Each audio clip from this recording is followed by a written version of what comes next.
Rádio Rio de Janeiro, a emissora da Fraternidade, passa a apresentar Luz na Penumbra, programa que leva ao seu coração a mensagem da doutrina espírita.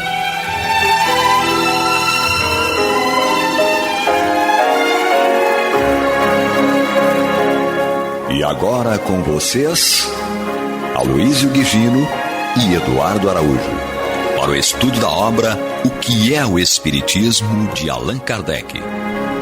Olá, prezados ouvintes da Rádio Rio de Janeiro, sejam todos muito bem-vindos. Está entrando no ar o programa Luz na Penumbra, com o estudo do livro Que é o Espiritismo, de Allan Kardec.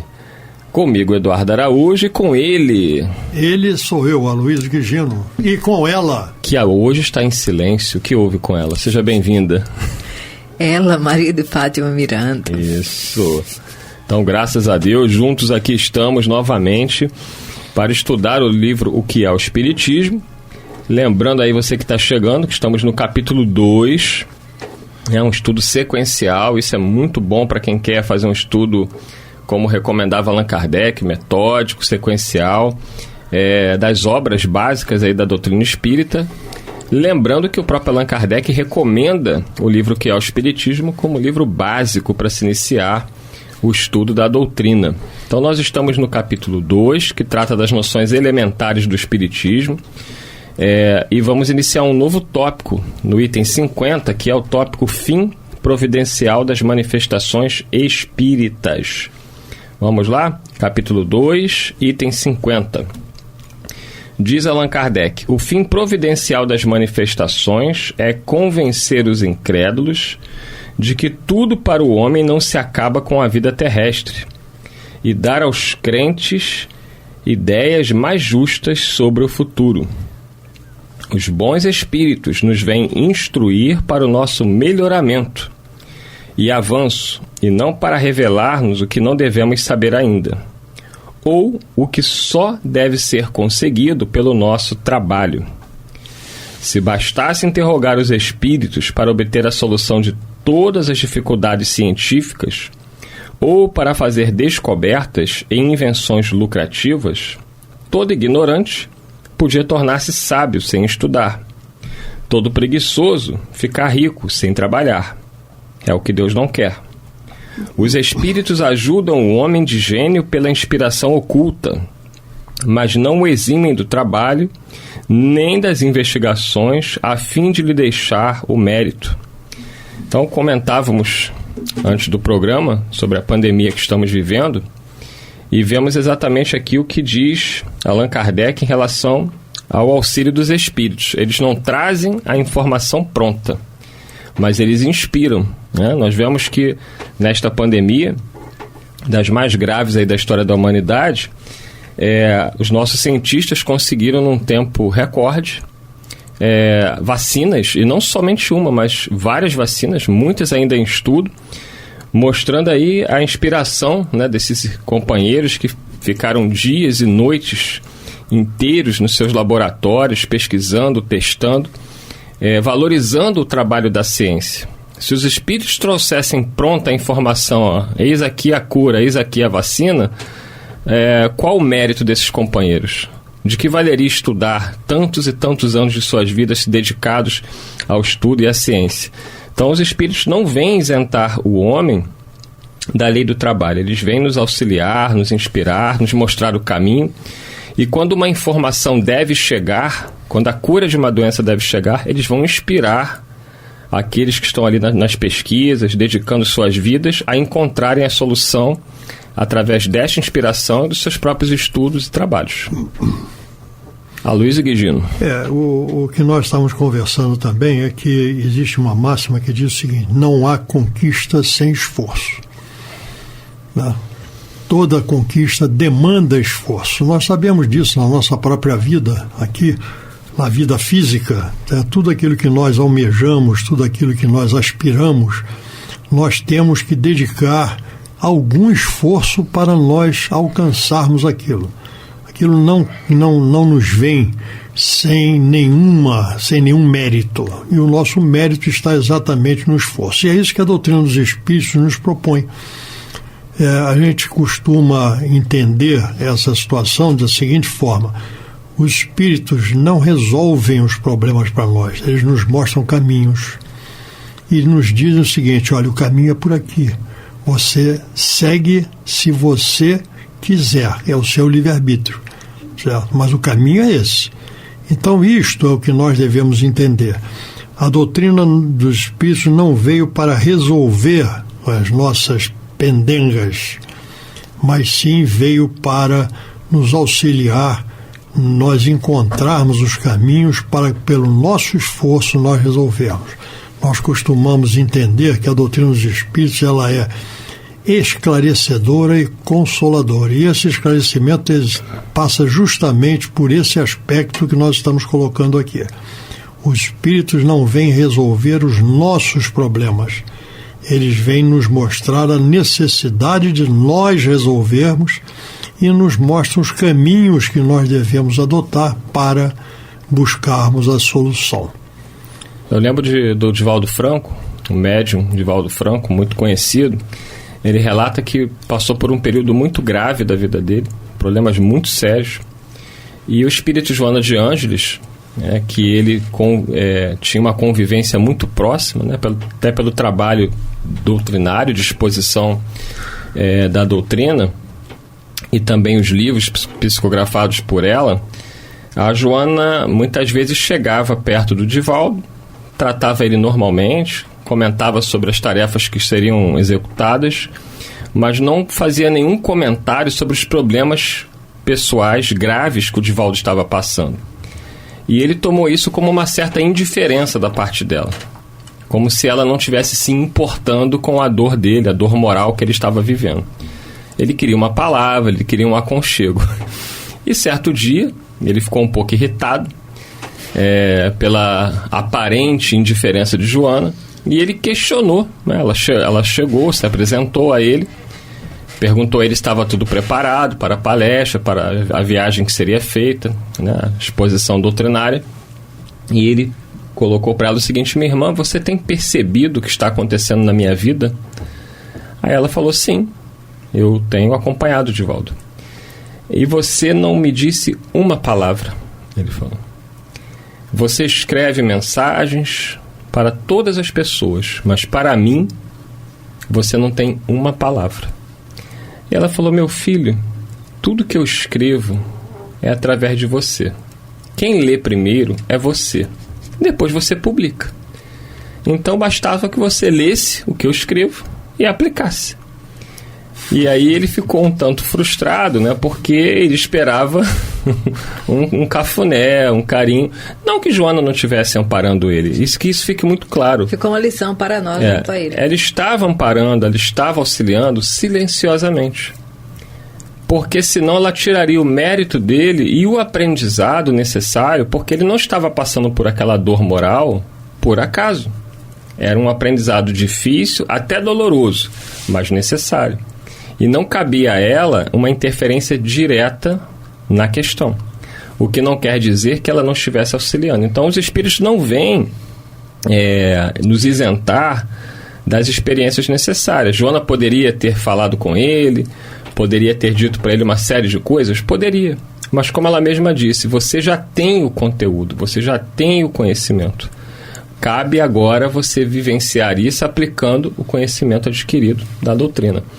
O pessoal acha, Maria de Fátima Miranda, que guia espiritual é para resolver todos os nossos problemas. Não sabem eles, o que Chico passou com Emmanuel, que não dava moleza, o próprio Dr. Bezerra, e entendem errado a função de um guia espiritual na nossa vida. O José Raul Teixeira, numa palestra, ele diz assim: guia não é gente. Dá na cara da gente e ele tem que acordar. Porque, na realidade, no universo, a lei é de cooperação, não de acomodação. Não existe cooperação onde um lado fica na inércia, Então, alguém vai fazer o trabalho só. E, na realidade, o próprio Deus nos dá lição disso. E nos oferece todos os recursos. E nós observamos que, em a natureza, Cada ciclo da vida cumpre a sua parte. A semente foi lançada no terreno que lhe é próprio, ela vai germinar, ela vai brotar, ela vai crescer, ela vai dar aquilo que está sendo destinado. Os animais também. Então, à nossa volta, tudo cumpre a sua parte. O homem, o único ser inteligente, se recusa a reverenciar Deus, quer ser reverenciado por Deus. A gente sempre gosta que alguém resolva os nossos problemas. E esse alguém não necessariamente precisa ser cada um de nós, né? Quando na realidade o que nós aprendemos com a doutrina dos espíritos é que nós é que resolvemos os nossos problemas. Sim. Eles nos orientam, nos amparam, muitas vezes nos trazem algum alívio, algum consolo, certo? Mas a solução disso, certo? Disso tudo tem que ser através do nosso esforço, da nossa vontade, da nossa participação no mundo onde nós estamos, né? É por aí. Estou pegando aqui um caso do livro Lindos Casos de Bezerra de Menezes, de Ramiro Gama, que envolvia Chico Xavier, um caso bastante interessante em relação a essa intervenção dos espíritos, né?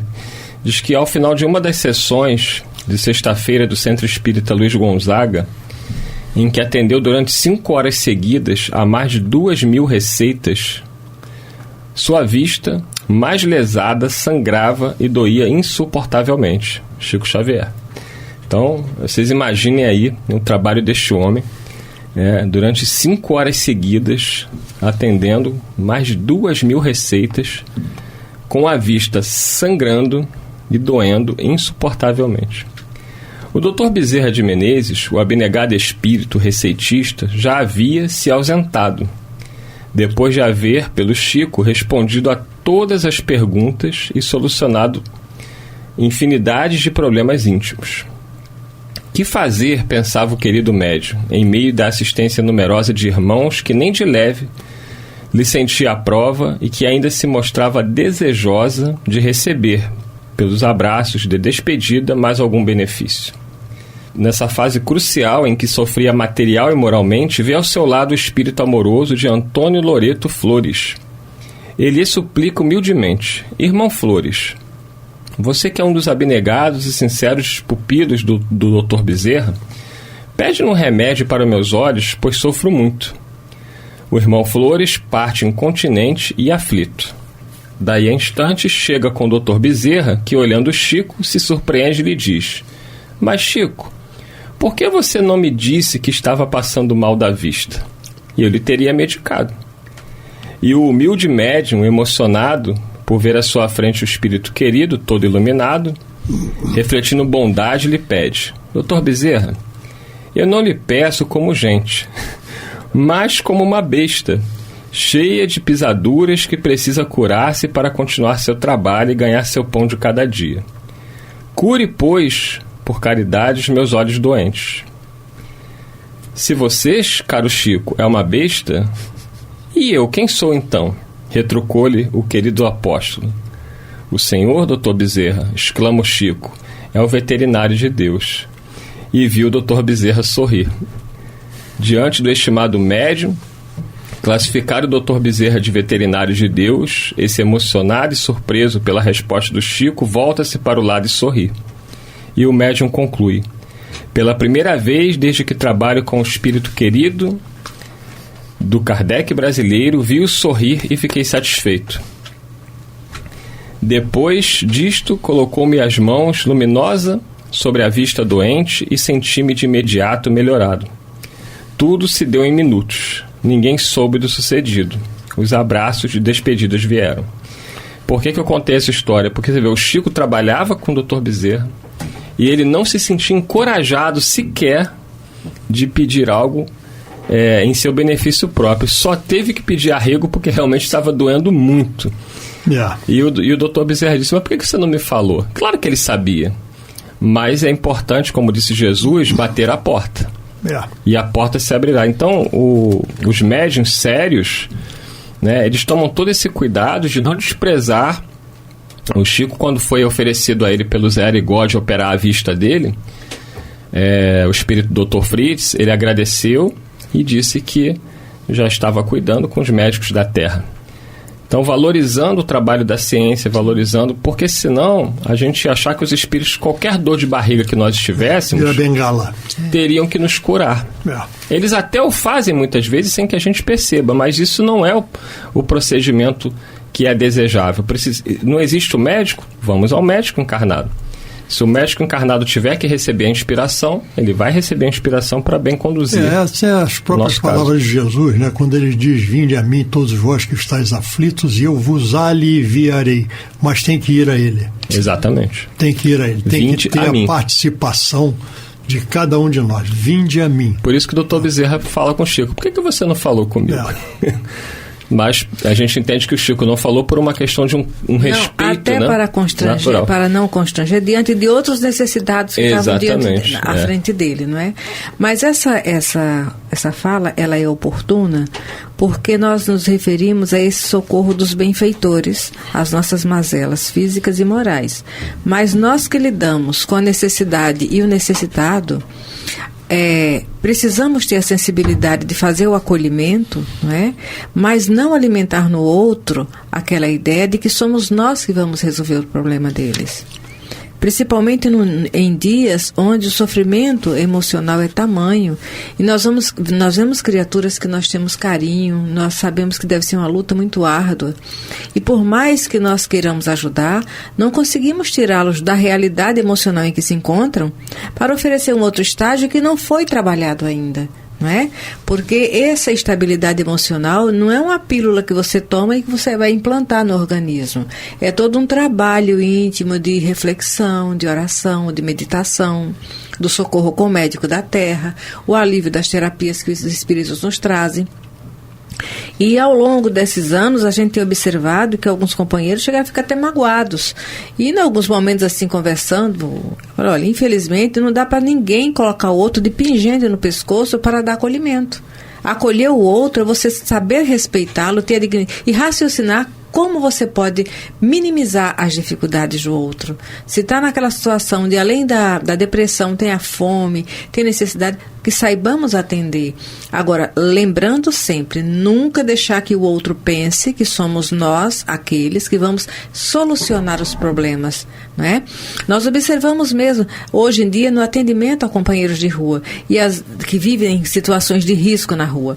E alguns amigos, mas a gente tinha que alugar um kitnet, a gente tinha que alugar um quarto e levar, olha só, é viável, nesse momento você pode fazer isso? Você pode, é uma ideia. Agora, quantos na rua? Qual seria a seleção? Qual seria? Porque vários no mesmo estágio, então alguém ia ficar descoberto.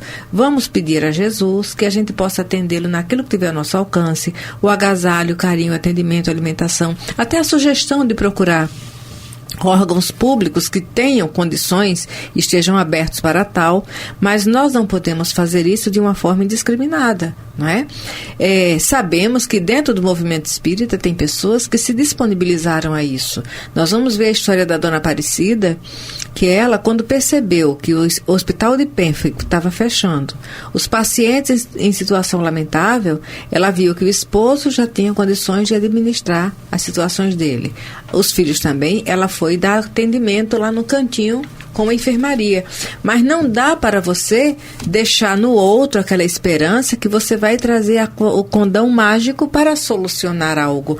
Porque por mais doloroso que seja a experiência material e emocional de alguém, Deus não permitiria se dali não brotasse uma maturidade. Jamais devemos ser indiferentes, mas nunca ter a pretensão que somos nós, pessoalmente, que vamos solucionar o problema do outro. Perfeito. Cada um de nós tem a sua cruz, vamos dizer assim, e nós devemos carregá-la conscientes do valor. Ainda que o Cirineu venha, esforço. Não é? É, por aí. No item 51, que se segue, Kardec faz a seguinte colocação: faria ideia bem falsa dos espíritos quem neles quisesse ver auxiliares dos leitores de Buena Dicha, isto é, que dissessem para nós, nos conduzissem, nos dissessem tudo aquilo que nós devemos fazer, interferindo diretamente até mesmo no nosso livre-arbítrio. Os espíritos sérios se recusam a ocupar de coisas fúteis, os frívolos zombeteiros tratam de tudo. Então, os espíritos sérios, eles vão tratar das coisas que são importantes para a nossa caminhada, para o nosso crescimento, para nos possam orientar na condução de nossas atitudes, do nosso aprendizado, de nossa evolução moral. Os espíritos frívolos, zombeteiros, eles tratam de tudo, respondem a tudo, predizem tudo o que se quer, sem se importarem com a verdade, e encontram um maligno prazer de mistificar as pessoas demasiadamente crédulas. Neste caso, é essencial conhecer perfeitamente a natureza das perguntas que se podem dirigir aos espíritos. Isso nós encontramos essa chamada no Livro dos Médiuns, na questão 286, das perguntas que se podem fazer aos espíritos. Você não vai perguntar ao espírito quais são os números da Mega Sena. Pois é. Não tem sentido isso, e os espíritos até podem responder, certo? Mas quem vai responder a isso são os espíritos frívolos, zombeteiros, que vão querer ver você envolvido com essa resposta que não tem nada a ver com o padrão moral que todos nós devemos alcançar. Os espíritos sérios, eles se ocupam, eles se recusam a ocupar-se de coisas fúteis. Então, isso é o que nós devemos ter sempre em mente, porque essa é a nossa realidade. Nós temos uma tendência de tudo perguntarmos aos espíritos, né? Devo comprar a casa, não devo comprar a casa, devo mudar de emprego, certo? Nós temos um livre-arbítrio, nós temos todas as informações que são necessárias para o nosso crescimento moral. Nós estamos aqui para crescermos moralmente, para evoluirmos na nossa caminhada em direção à nossa destinação, que é a felicidade, que é a perfeição. Então, seria injusto por parte do nosso Pai, do nosso Criador, que nos ama, certo? Nos colocar em situações em que nós não tivéssemos como encontrar ou discernir os caminhos que muitas vezes nos são apresentados. Os bons espíritos nos apresentam caminhos, certo? Agora diz o seguinte: olha, o caminho é esse, mas quem tem que caminhar é você. Então vamos à luta, vamos caminhar, vamos procurar alcançar os nossos objetivos, e isso somente será alcançado através do nosso esforço. E isto também só será implementado através da nossa compreensão. E a nossa compreensão advém do estudo. E é por isso que a doutrina dos espíritos nos sempre recomenda que primeiro nós entendamos, para que depois nós coloquemos em prática.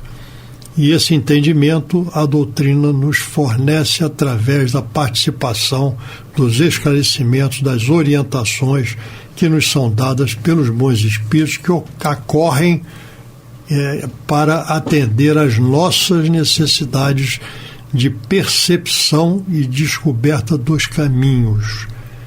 Mas quem vai caminhar somos nós. Sim. Não? É por aí.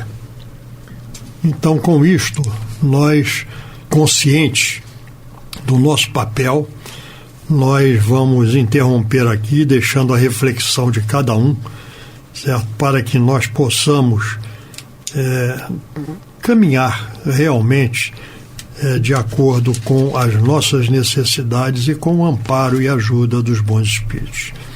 Até o nosso próximo encontro, se Deus quiser, e Ele há de querer. Sim, muita paz, que Jesus nos conduza. Você está ouvindo o programa Luz na Penumbra.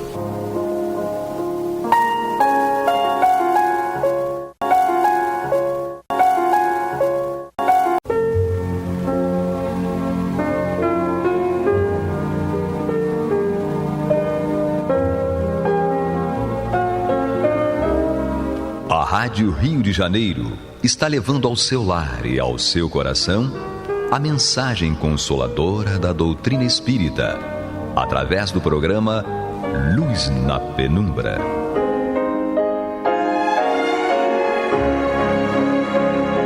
E agora com vocês, César Augusto Lourenço Filho, para comentar os textos da Revista Espírita de Allan Kardec no período de 1858 e 1869.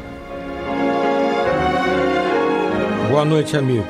Aqui estamos mais uma vez para a nossa caminhada, nosso estudo conjunto pelas páginas da Revista Espírita.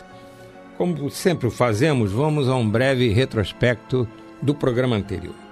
Nele nós iniciamos o estudo da matéria Sr. Leclerc, inserida por Kardec na seção Necrológio do exemplar de janeiro de 1867. Trata-se justamente do texto que Kardec publicou a respeito do enterramento do corpo do Sr. Charles Julien Leclerc, membro da Sociedade Parisiense de Estudos Espíritas, e porque Kardec havia sido solicitado pela família para falar alguma coisa lá durante o enterramento do corpo, e ele não só fez isso, como depois publicou um texto na Revista Espírita, como estudamos na semana passada. E nesse texto ele rapidamente fala que o Sr. Leclerc tinha sido mecânico, um operário, portanto, e que havia desencarnado no dia 2 de dezembro, vamos guardar essa data, 2 de dezembro de 1866, no momento em que entrava na Ópera de Paris. Então, vamos dizer, foi uma desencarnação súbita, mas foi uma desencarnação, né, de certo modo, chique, né? Foi realmente. E nós vamos lembrar que ele era operário mecânico, então já através da sua evolução na reencarnação, ele havia desenvolvido uma cultura, um gosto pelas artes, etc., que o fez então estar lá como sendo um frequentador de ópera. Depois Kardec fala que o Sr. Leclerc foi um colaborador muito respeitado lá da Sociedade Parisiense de Estudos Espíritas, era um espírita realmente muito querido pelas pessoas, enfim. E nesse discurso que ele fez, ele até fala que convida o companheiro a permanecer lá na Sociedade Parisiense de Estudos Espíritas, na equipe dele, Kardec, já não mais como encarnado, e sim como desencarnado. Então, uma coisa interessante, uma continuidade dos trabalhos do Sr. Leclerc lá na Sociedade Parisiense de Estudos Espíritas. Então, no final do programa passado, nós lemos que, no último parágrafo, Kardec fala que o Sr. Leclerc, na sessão seguinte, lá das Exéquias, ele havia se manifestado lá na Sociedade Parisiense de Estudos Espíritas. E isso vai ser, então, um objeto do nosso programa de hoje.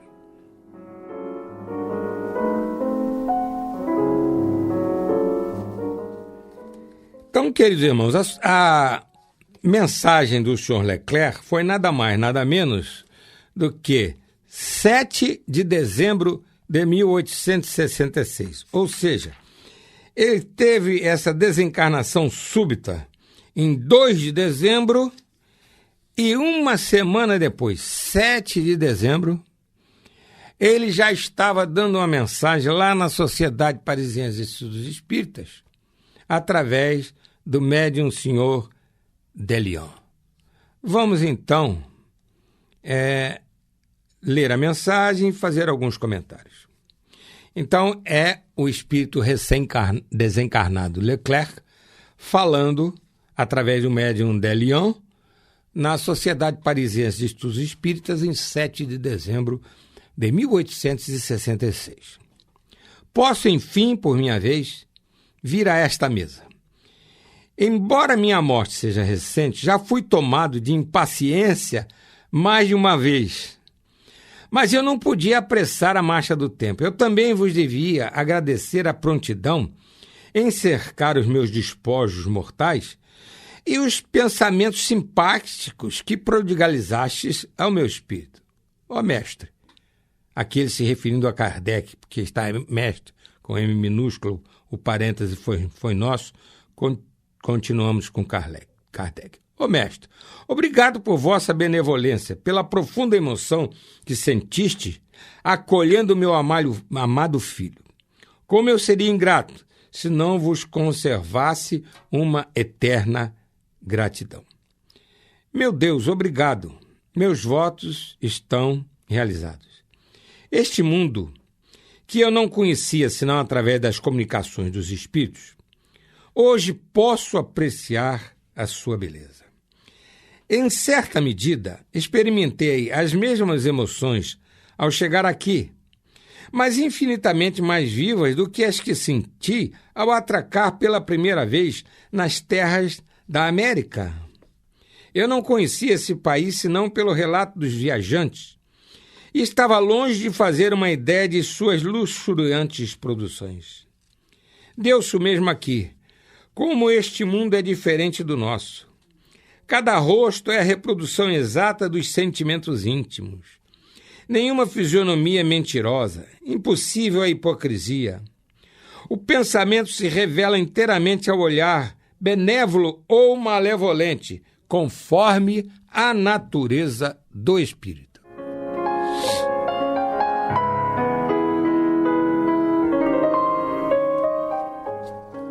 Então, queridos irmãos, a primeira coisa que nos chama a atenção aqui é que ele já acabara de desencarnar e uma semana depois se manifesta e diz que já estava impaciente.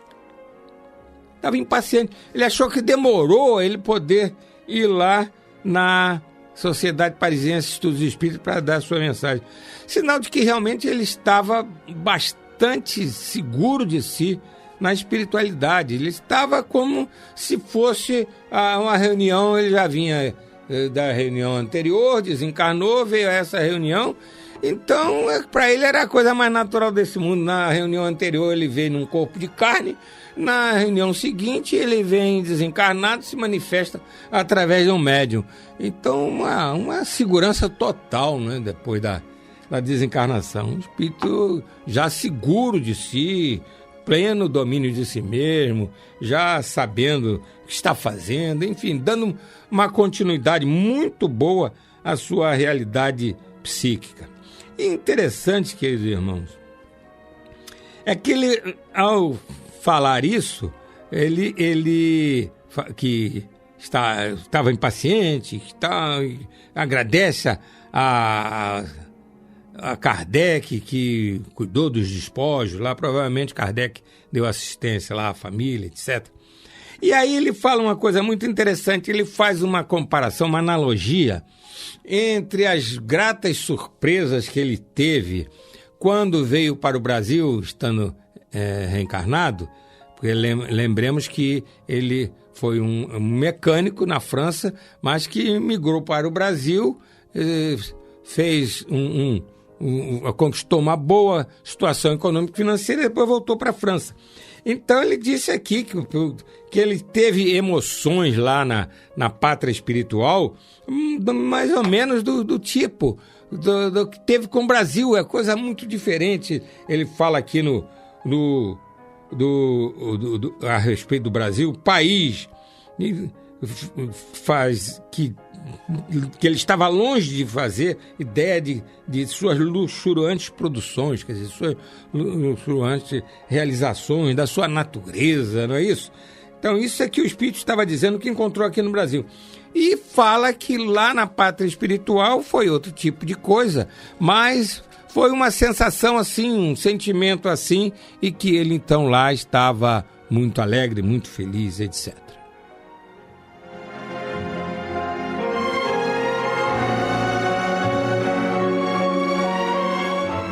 Nós vimos há pouco, quando lemos o parágrafo que comentamos, nós vimos que ele fecha o parágrafo dizendo que cada rosto é a reprodução exata dos sentimentos íntimos, que é impossível hipocrisia. Entre os espíritos desencarnados, o pensamento se revela inteiramente ao olhar. Olha que coisa interessante. O pensamento se revela inteiramente ao olhar. É uma forma meio literária de dizer isso. Por quê? Porque o espírito não tem olho espiritual, não é? Então, o que ele, na verdade, ele capta o pensamento do outro. Ele não lê os olhos do outro espírito. Ele capta o pensamento do outro espírito. E é interessante que ele ressaltou que o pensamento se revela inteiramente ao olhar, benévolo ou malevolente, conforme a natureza do espírito. Por isso que ele falou que não é hipocrisia. Porque se o espírito está com hipocrisia, o outro capta o pensamento, recebe de maneira clara aquilo que o outro está pensando, que o outro está sentindo lá. Você está ouvindo pela Rádio Rio de Janeiro o programa Luz na Penumbra, com estudo da Revista Espírita, na apresentação de César Augusto Lourenço Filho. Continuemos então a leitura da matéria de título Sr. Leclerc, inserida por Kardec na seção Necrológio do exemplar de janeiro de 1867 da Revista Espírita. Então, é o Espírito Leclerc, na sua mensagem de 7 de dezembro de 1866, na Sociedade Parisiense de Estudos Espíritas. Vamos continuar a leitura da mensagem dele. Pois bem, aqui ainda sou castigado por minha falta principal, a que combatia com tanto trabalho na terra e que tinha conseguido dominar em parte. A impaciência que tinha de me ver entre vós perturbou-me a tal ponto que já não sei exprimir minhas ideias com lucidez. Embora essa matéria que outrora tanto me arrastava a cólera não mais exista. Mas vamos, é preciso que eu me acalme. Fiquei muito surpreso com este fim inesperado. Eu não temia a morte e desde muito tempo a considerava como o fim da provação. Mas essa morte tão imprevista não deixou de me causar um profundo abalo. Que golpe para minha pobre mulher! Como o luto sucedeu rapidamente. Eu sentia verdadeira satisfação em ouvir boa música, mas não pensava estar tão cedo em contato com a grande voz do infinito. Como a vida é frágil. Um glóbulo sanguíneo se coagula, a circulação sanguínea perde sua regularidade e tudo está acabado. Eu teria querido viver ainda alguns anos, ver meus filhos todos encaminhados, mas Deus decidiu de outro modo, que seja feita a sua vontade.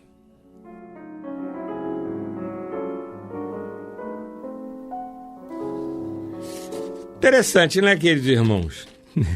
Ele aqui explica aquilo que falou no início da mensagem. O que ele capitulava como sendo a falta principal na personalidade dele, no jeito de ser dele, era justamente a impaciência. Ele era um sujeito impaciente. Há outros que são irritadiços. Outros são ao contrário, né? São, assim, molengas, são devagar. Então, ele era impaciente. E então, ele revela que essa impaciência, às vezes, até o arrastava à cólera, mas que aquilo já não existia mais. Mas, mesmo assim, ele considerava que precisava se acalmar. Ele não estava, assim, tão espetacularmente tranquilo na pátria espiritual. Mas vale a pena quando ele fala que, como a vida é frágil, eu não esperava que ia ser assim. Nós vamos nos lembrar de 2 ditados populares que se aplicam muito numa circunstância dessa. O primeiro é o seguinte: para se morrer, basta-se estar vivo. Ou seja, para se desencarnar, basta que se esteja reencarnado. Porque, como ele disse aqui, como a vida é frágil, como o corpo é frágil. Ele estava com 50 e poucos anos de idade, todo satisfeito, indo lá assistir uma ópera. Quando ele entra no teatro, cai e desencarna com uma apoplexia fulminante. Então, queridos irmãos, esse é um ditado que a gente tem que ter sempre em mente. Para se morrer, basta se estar vivo. E um outro ditado muito interessante é aquele, né? O homem põe e Deus dispõe. Porque às vezes a gente faz um planejamento espetacular, faz uma organização espetacular do nosso destino, da nossa vida. Como é que nós vamos fazer? Vamos deixar de fazer e tal. Tem uns que têm assim, um pouco mais de competência nesse campo, fazem coisas com detalhes, tal, estabelece carreira, construção de família, uma porção de coisas.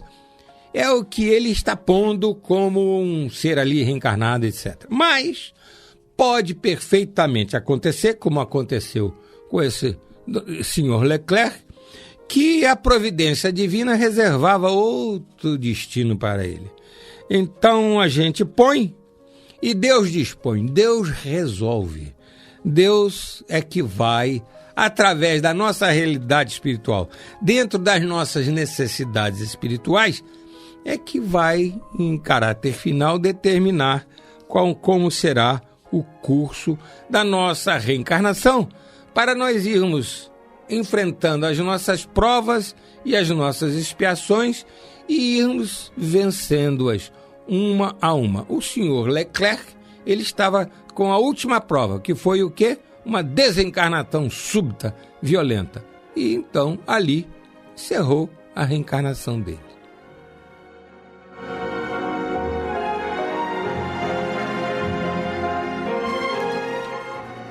Então, queridos amigos, como estamos vendo, ele realmente ficou impaciente, foi lá querer influenciar a mulher, os filhos, dar intuições para eles, não ficou muito satisfeito porque os encarnados não estavam recebendo assim com muita facilidade o que ele estava querendo dizer, tal, mas ele gostou dos sentimentos sinceros de simpatia que as pessoas estavam tendo ali no enterro do corpo dele. Ele se sentiu bem, porque realmente, como Kardec falou, ele soube sim granjear essa simpatia, esse carinho. Enfim, queridos irmãos, nós estamos vendo que esse espírito, ele ficou realmente bem na pátria espiritual. Ele pôde se comportar com certa tranquilidade lá diante da nova realidade, ou seja, a própria pátria espiritual.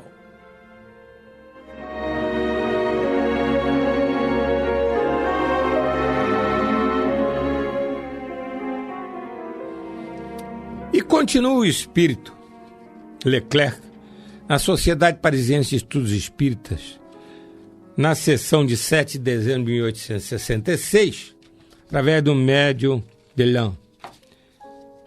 Matéria que está inserida na seção Necrológio do exemplar de janeiro de 1866 da Revista Espírita. Depois de falar mais uma vez sobre aquilo que ele considerava sua principal falta, né, o seu principal defeito, seria a impaciência. Depois de novamente ele falar na própria impaciência, ele continua. Por isso sou castigado, porque estava pressuroso para me comunicar e vos contar 1000 detalhes que sou obrigado a adiar. Serei paciente, mas com pesar. Estou tão feliz aqui que me custa deixar-vos. Entretanto, bons amigos estão junto de mim e eles próprios se uniram para me acolher.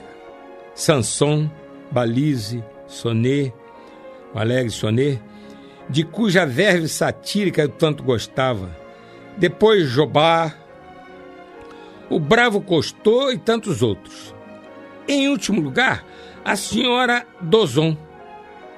Depois um pobre infeliz, muito para lastimar, e cujo arrependimento me toca.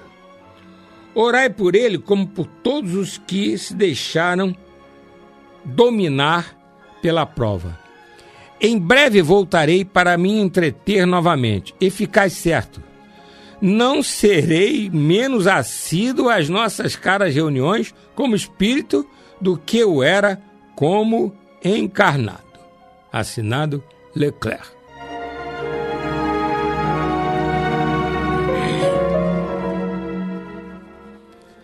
Realmente o senhor Leclerc desencarnou bem, né? A gente tem que considerar que ele desencarnou bem. Foi uma desencarnação violenta, mas o que foi violento foi ele sair do corpo, assim, saiu meio às pressas do corpo, né?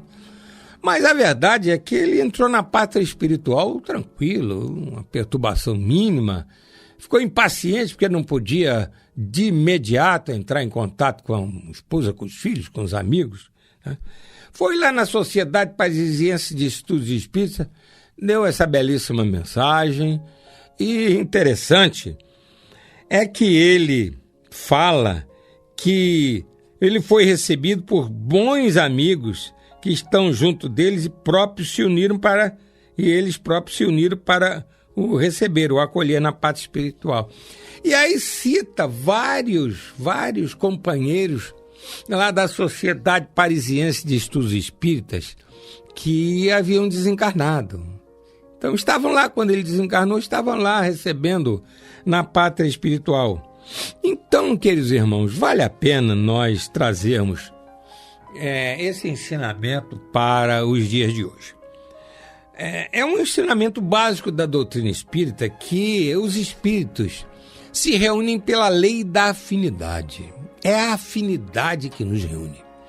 Por isso é que há espíritos que, de tão afins, eles acabam repetindo reencarnações juntos. Não porque um causou malefício ao outro, aí dentro da lei de carne, causa e efeito, tem que se ajustar com aquele que ele prejudicou. Não é dentro de um mecanismo de prova e expiação, não.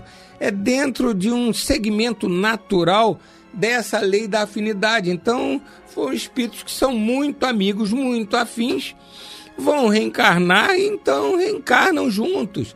São as chamadas famílias espirituais. E essa palavra famílias espirituais não quer necessariamente dizer marido, mulher e filhos. Essa palavra família tem um sentido maior de reunião de espíritos afins. Então, eles, o senhor Leclerc e os seus amigos, então desencarnados, formavam uma família. É até uma maneira de se falar nos centros espíritas. Lá na nossa casa espírita, nós formamos uma família. Eu, quando vou lá, é como se eu estivesse na minha casa. Eu tenho lá amigos, companheiros lá de trabalho na casa espírita que são maravilhosos, são companheiros que eu tenho uma afinidade muito grande. Enfim, tá tudo... Que beleza quando eu vou para lá.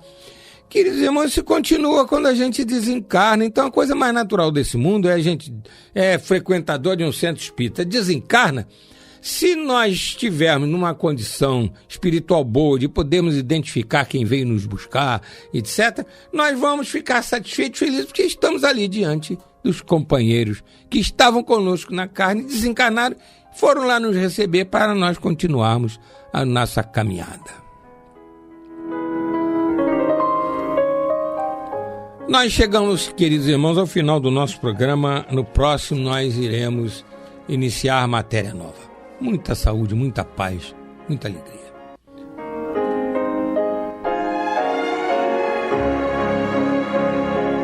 E vamos ouvir agora a prece de encerramento de nosso programa, na voz de Geraldo de Aquino. Jesus, dá-nos coragem para a luta, piedade para os insultos e misericórdia para as injustiças e ingratidões. Limpa nossa alma de inveja e ambições mesquinhas, de ódio e de vingança o nosso caminho. E que dentro em pouco, ao recolher-nos de novo ao calor do nosso leito, para que o sono nos dê a paz e o esquecimento das tristezas humanas, possamos sentir, Senhor, no mais íntimo de nosso ser, a doçura indefinível do teu amor e a grandeza incomparável da tua divina presença. Que assim seja.